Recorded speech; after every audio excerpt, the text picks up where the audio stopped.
Hi there, I'm Lena Anani, and you're listening to She Wrote a Book, where I interview amazing women from all over the world who also happen to be published authors. I created this show to educate, entertain, and inspire you to be the voice you want to hear in the world.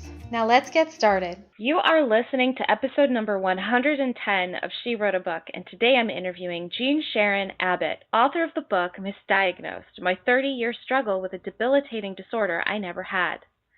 Jean Sharon Abbott was diagnosed as a young child with spastic dipligia, a form of cerebral palsy. After 33 years of countless doctor visits, medical procedures, unnecessary medications, and surgeries, she was told, "You've been misdiagnosed." Jean is an inspirational speaker and author whose story has gained international attention, including the Today Show. She enjoys all the adventures of her new life, but wouldn't change the journey that brought her to where she is today. Again, her book is called Misdiagnosed, My 30-Year Struggle with a Debilitating Disorder I Never Had. You can find the link to purchase her book in our show notes for this episode at SheWroteABook.com/110. So, Jean, it's such a pleasure to have you as a guest today. I can't wait to delve into your book, but my first question for you is this: what inspired you to write and publish this book? Oh, well, first of all, thanks for having me on today. I'm really excited to be a part of your show. You know, growing up, I always wanted to write a book. I loved writing. I loved reading. And I always thought my life was kind of interesting just having the perspective of someone dealing with mobility issues and a disability. But I never felt like I had that unique ending to a story that people would actually want to read. And then when 6 years ago I got my correct diagnosis and my life completely changed for the better, being able to do things I never thought possible, I thought, oh my gosh, I finally have the ending that I always wanted for a great book. And so I began blogging and started writing, and was very excited that I actually finally made that dream come true and got that book out. That's awesome. Congratulations. That's great. So what was the correct diagnosis? I'm so curious.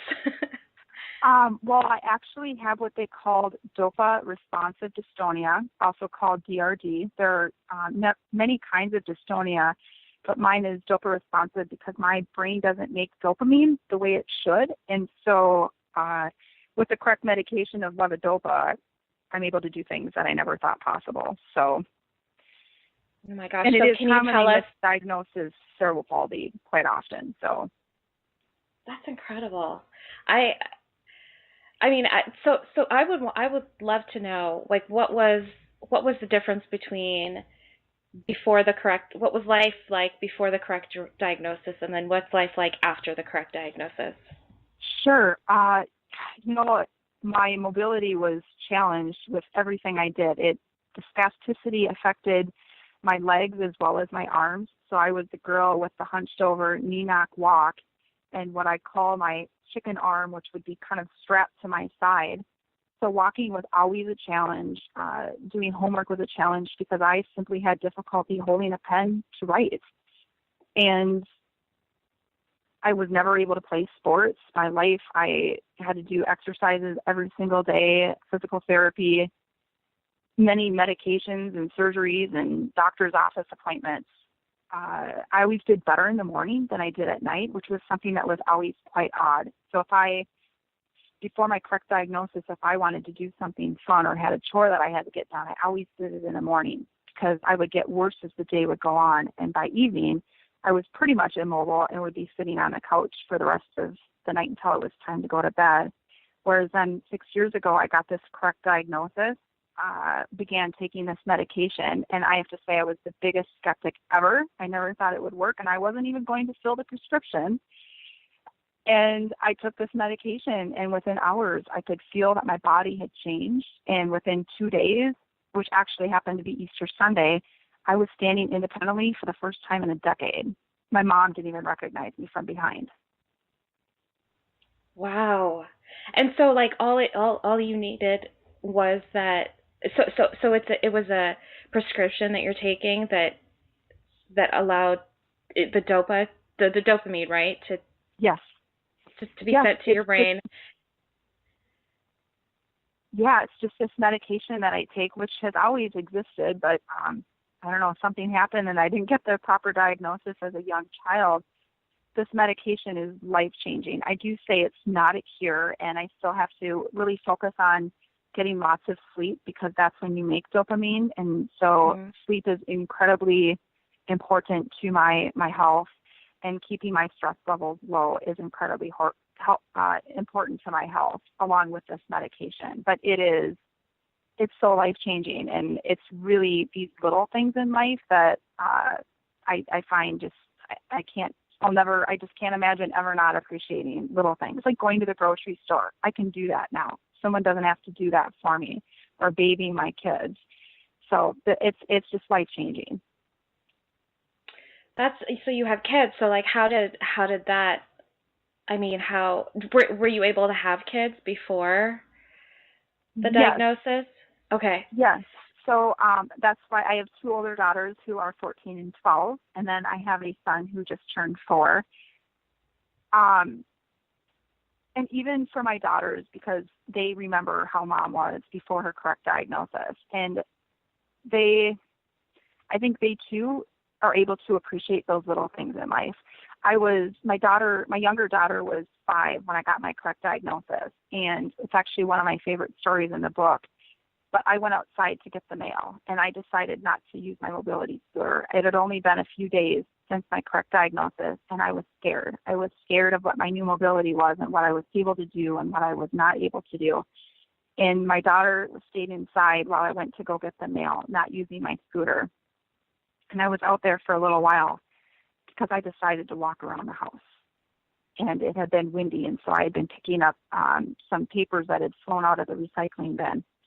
And when I came back in the house after walking around the house for the first time ever, I came inside and my little girl was crying. And I thought she was upset because I was outside for so long. But she said, "Mommy, I'm just so excited that you can walk." Oh, wow. Well, it must have felt like a miracle for you. It did.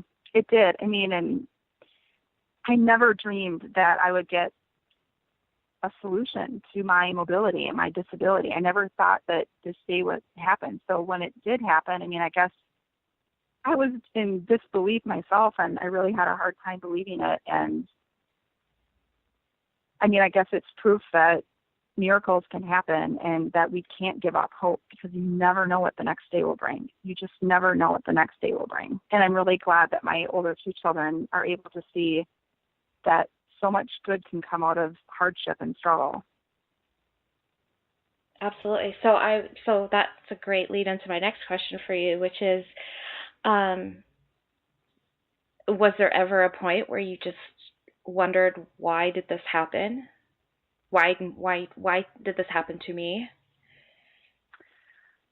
No, I always had a really strong faith. I grew up in a home where faith was a big part of our lives, and I guess I just always had been taught that God doesn't make mistakes, and I felt that God had made me this way for a reason and that some good would come out of it.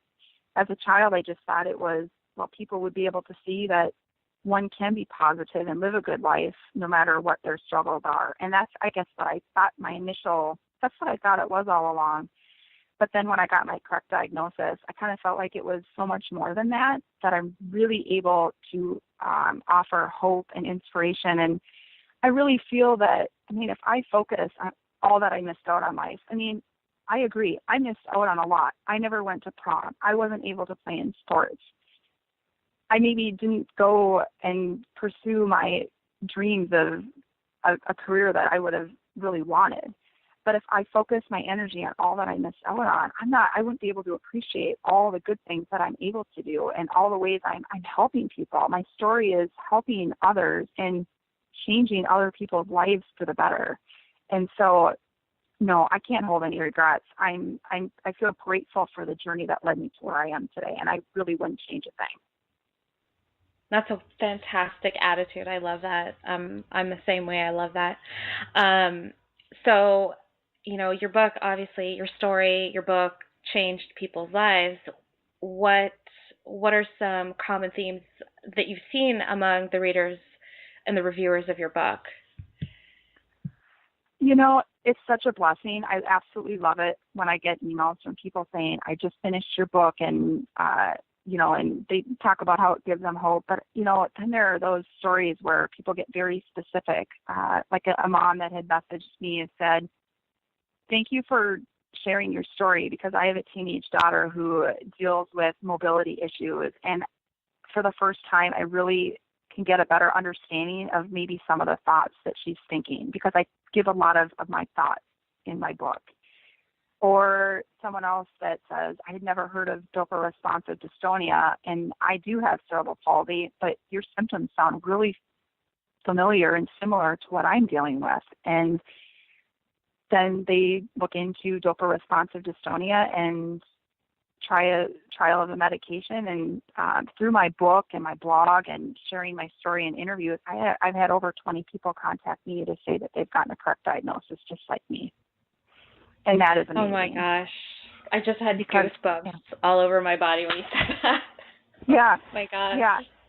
And I mean, and I am not a public person, but I felt like I had to share my story, because if I went misdiagnosed, there's no doubt that there's another person out there with the same thing. So I had to put myself out there, because I would want someone to do the same if it meant helping and getting someone else a correct diagnosis. But like I said, it's not just all about getting a correct diagnosis. I think it's just a feel-good story that offers hope, and seeing that sometimes people can see things and people's lives look difficult and challenging, but that doesn't mean that they can't be happy.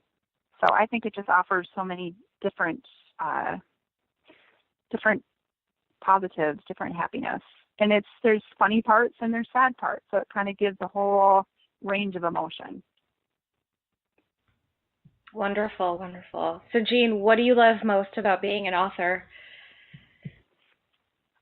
I guess, I love hearing from people that read the book, especially when they come from other parts of the world, like that my story is able to reach that many people from so far away.